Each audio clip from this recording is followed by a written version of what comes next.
अपने बयानों के चलते हमेशा विवादों में रहने वाले भाजपा के वरिष्ठ नेता ज्ञानदेव आहूजा ने मुख्यमंत्री अशोक गहलोत को लेकर एक बार फिर से विवादित बयान दिया है।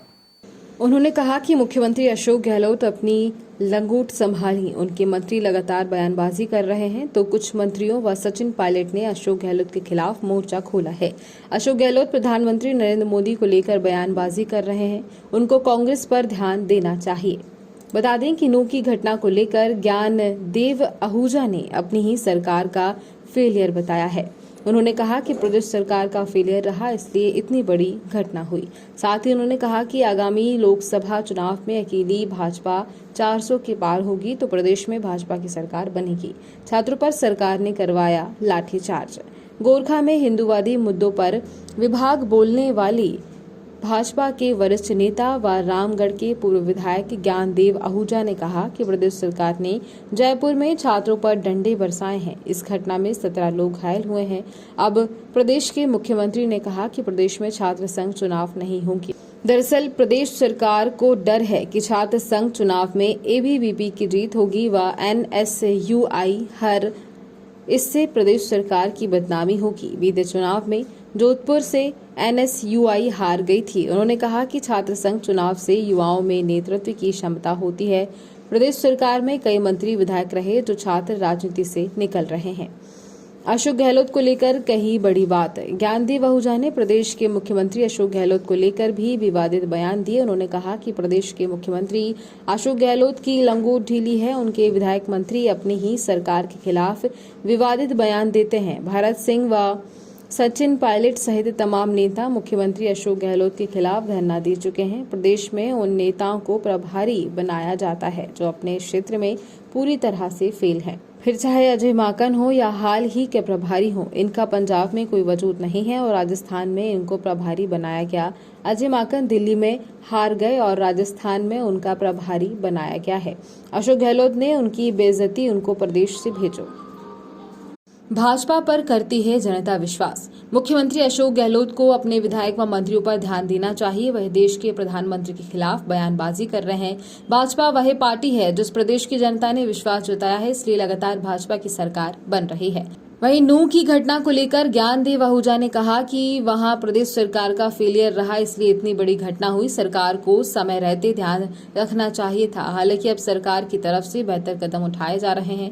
जो कार्रवाई हुई उन लोगों में विश्वास करता है और बता दें कि आगे भी लगातार इस तरह की कार्रवाई का सिलसिला जारी रहेगा। उन्होंने कहा कि राजस्थान में अलवर में भरतपुर मेवात क्षेत्र का हिस्सा है, लेकिन यहाँ हालात कंट्रोल में रखे गए। हालांकि नई घटना के दौरान कुछ लोग मेवात में गए और घटना में शामिल हुए, उसकी जानकारी पुलिस को दी गई है और उन लोगों के खिलाफ भी सख्त कार्रवाई होगी। उन्होंने मेवात में उपाध्याय को आतंकवाद कहा। उन्होंने कहा कि वह मेरी पाकिस्तान है, वहां पाकिस्तान जिंदाबाद के नारे लगते हैं। विवाद के हालात खराब हैं, सरकारों को इस और ध्यान देने की आवश्यकता है। अभी समय रहते भी नहीं समझे तो आगे पछताना पड़ेगा। उन्होंने कहा कि रामगढ़ क्षेत्र में 36 उम्मीदवार चुनाव मैदान के लिए तैयारी कर रहे हैं, तो चुनाव तक उनकी संख्या बढ़कर 50 के पार हो जाएगी। लेकिन पार्टी को ऐसे उम्मीदवार को टिकट देना चाहिए जो मेवात पर कंट्रोल कर सके, क्योंकि मेवात की हालत खराब है। वहां जाति विशेष के लोग हमलावर रहते हैं, खुलेआम घटनाओं को अंजाम देते हैं। चुनाव तक नहीं करवाए। छात्रों ने जब आंदोलन लिया और प्रदर्शन किया, सद्बुद्धि यज्ञ किया, तो कल उच्च शिक्षा विभाग ने यह कहा कि इस बार चुनाव नहीं होंगे और मुख्यमंत्री जी अपनी बोखलाहट में बोल गए, माननीय मुख्यमंत्री, कि छात्र जरूर से ज़्यादा पैसा खर्च कर रहे हैं। लिंग दो कमेटी कोई बनी चुनाव की वर्किंग की प्रक्रिया के बाद में, लिंग दो कमेटी का उल्लंघन है। अब कितना उल्लंघन है, क्या उल्लंघन है, या फिर सबके सामने है।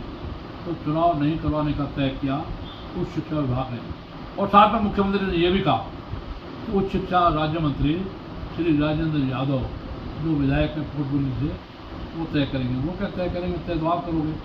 आप नहीं चाहोगे तो चुनाव नहीं होंगे, इसलिए अब तक चुनाव नहीं करवाए।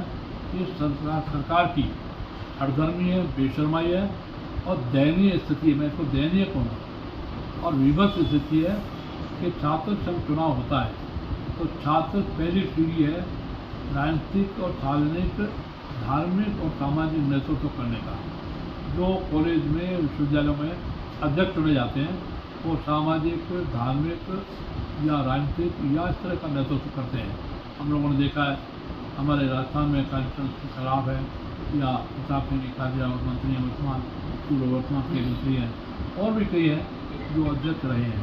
इसलिए एक विषय मेरा ये है, आप सबका सम्मान है और सम्मान है हमारे दिल्ली पुलिस में रहे IPS अफसर श्रीमान महेश जी भारद्वाज और साथ में हमारे सब कार्यकर्ता। आज का मुख्य विषय है राजस्थान यूनिवर्सिटी में परसों राजस्थान सरकार की पुलिस ने और निहत्थे छात्रों पर लाठीचार्ज किया है। लगभग अखबार में 5 या 7 आया, मैं उनसे मिल के आया हूँ, लगभग 17 छात्र घायल हुए हैं और भगदड़ मची तो रोड जाम की तरह से हो गया। वो रोड जाम नहीं कर रहे थे, सड़क पर सद्बुद्धि यज्ञ कर रहे थे जेल मानकर यूनिवर्सिटी के बाहर। और सद्बुद्धि यज्ञ इसलिए कर रहे थे कि राजस्थान में इस बार राजस्थान सरकार 400 सरकारी कॉलेज, 500 प्राइवेट और लगभग 40 यूनिवर्सिटीज़ इसमें चुनाव नहीं, छात्र संघ का चुनाव नहीं होने दे रही। अब क्यों नहीं होने दे रही वो तो सरकार जाने, लेकिन मुख्य आरोप जो छात्र नेताओं का है और मैं भी यही कह रहा हूँ। तो पिछली बार जब चुनाव हुआ तो कांग्रेस की जो छात्र संगठन है जो NSUI वो जोधपुर और बीकानेर जिलों में और यूनिवर्सिटी में हार गई। खुद केंद्र जोधपुर माननीय श्रीमान अशोक गहलोत साहब का। अब उनको डर है कि राजस्थान में चुनाव नज़दीक है, छात्र भड़क गए और कहीं NSUI हार गई और अखिल भारतीय विद्यार्थी परिषद जो किसी राजनीतिक पार्टी का विघ्न नहीं है, लोग BJP के साथ जोड़ते हैं, लेकिन एक स्वतंत्र संगठन है, राष्ट्रीय स्वयंसेवक संघ के से जुड़े हुए वैचारिक धरातल पर, राष्ट्रवादी वैचारिक धरातल पर, राष्ट्रप्रेम धरातल पर हम लोग सब काम करते हैं। भारतीय जनता पार्टी भी, ABVP भी, भारतीय मजदूर संघ, भारतीय किसान संघ वगैरह वगैरह। तो सरकार को डर था कि कहीं खुद की कांग्रेस की स्क्रूटनी देख रहे हैं, खुद का लंगोट ढीला है।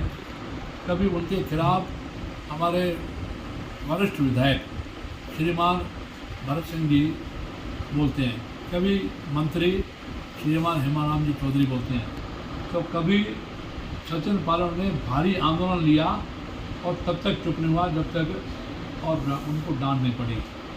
एक सोलंकी साहब विधायक है और भी कई विधायक, प्रताप सिंह जी खाचरियावास को, पूर्व मंत्री स्वास्थ्य श्री रघु शर्मा जी को और 1-2-3 लोगों को डांट दी परसों माननीय मुख्यमंत्री जी ने कि आप शांति बिगाड़ते हैं। माने बौखला रहे, कांग्रेस में फूट है, फूट की लूट है।